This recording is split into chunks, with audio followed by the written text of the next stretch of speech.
3, 2, 1, go. You're listening to The Kyle Chambers Show. Hello, everybody. My name is Kyle Chambers. This is The Kyle Chambers Show. Today, I'm interviewing Jaden Tuitt. Jaden is a graduate of exercise science from Appalachian State University with an interest in pursuing a doctorate of physical therapy. Thank you so much for joining the show today, Jaden. Hi, thank you for having me. How's your experience at Appalachian State formed your future goals for your career? Well, App State was honestly a great school for me to go to for undergrad because it gave me a lot of opportunities that have gotten me where I am now. I'm currently studying at Winston-Salem State in the Doctor of Physical Therapy program. It was due to a big help from App's program. They have a really strong exercise science program that's kind of like this very flexible major to help students that are going into the healthcare field. And I also got to do a lot of things like research, and I got to do my own honors thesis and a lot of different things that just kind of gave me experiences that are going to be really helpful now that I'm in a Doctor of Physical Therapy program. I really decided to create Achieving Greater Altitudes during the pandemic, and I kind of got to sit and think about my experiences in high school, and I realized I had so many opportunities given to me in high school because of the type of school that I went to. There were so many opportunities and resources available to help me. I knew how to study for my classes. I knew how to apply for scholarships for college. I knew how to apply for colleges and how to do interviews and things like that that would help me become successful in getting into college and, just building some soft skills and knowing how to apply those things in the field that I wanted to go to. And I realized that there's a lot of people that don't have that, people that go to schools that can't afford those types of programs. They're missing out on resources for scholarships, and maybe they don't have people helping them with applications for college, or they're missing out on information for education programs that can be very beneficial and helpful for, figuring out what it is you want to do with your life and what you want to study. So I talked to some of my friends from high school, talked to some people I went to college with, and we kind of collaborated. And the goal is to kind of give students resources to help them navigate, the whole application process for college, navigate getting scholarships, even finding opportunities. For the most part, that really looked like, doing research on opportunities that were available to high school students. So finding summer programs that students could do. And a lot of colleges have opportunities and summer experiences for high school students, where they can learn, they can experience college life and just figure out what it is that they want to study. And so doing research on that type of stuff, then doing research on scholarships, and just getting resources that will help students in school in general, and just getting that information out there. And I reached out to some of my contacts from being in school and just sharing those so that they can be dispersed among students and, help them out in any way that they could. And I did some college discussion panels and things like that, where I would go to schools and, give students the opportunity to ask me questions about, being in college and applying to college, and really whatever it is that they needed to ask questions about that they didn't have somebody that they could talk to.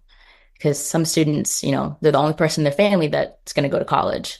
So they don't have somebody close to them they can talk to about it, Yeah, and I know that high school it's a daunting time for anybody figuring out if you want to go in the world world right away, looking at the options for how much a certain job will pay, or going to college and finding the funding for college. So it's great that you give kids those options if they want to go to college and they have that desire to go to college and find that path. Because for somebody who's not as privileged or has different things go on in their life, to be able to have that next step to be able to pursue their goals and do what they love as a job in the future is very important for their physical and mental health as well.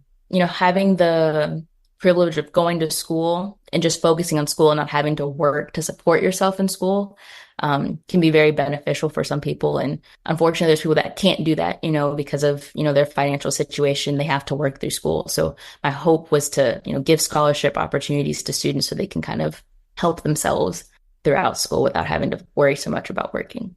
How has the experience from your educational and professional world helped you in the karate side as a sport karate athlete? I think the two kind of play hand in hand for me personally. What I learned from one, I applied to the other.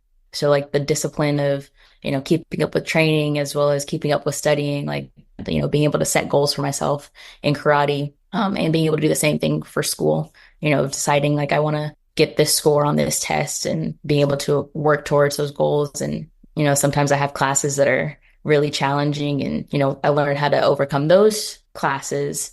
And in doing that, I learned how to overcome obstacles and challenges in karate as well. How has your research on ankle gait and mobility as an undergraduate assistant influenced your views on biometrics and its application in physical therapy? Yeah, so I had the opportunity to work on a few different research projects while I was in undergrad at Appalachian State. The first one that I participated in was that ankle study that I talked to you, or that you mentioned. And really what we did was look at ankle force production as it relates to like fall risk. So we applied like what we learned to like from a healthy population to other populations, so like a Parkinson's disease population, because they're at a greater risk of falling. And so just kind of looking at that and seeing, there's a correlation there because that information kind of informs us on how we're going to do physical therapy and like other treatments for it.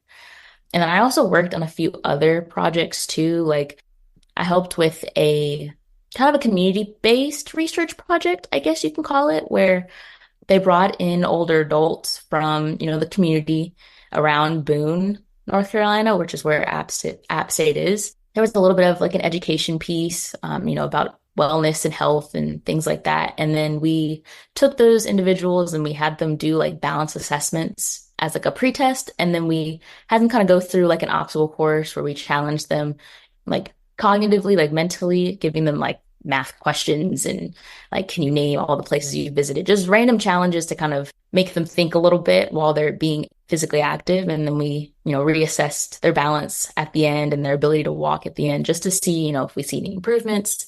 They were telling me like, oh, I just, I'm getting over having cancer.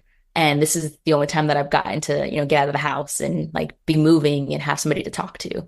So I've gotten to be part of a lot of really cool things at App State because, the school has a lot of opportunities that I got to be a part of. And I really loved like the people part of it, getting to talk to these people, getting to bring them in and help them out. It's really good. Thank you so much for joining the show today. This has been the Kyle Chambers Show.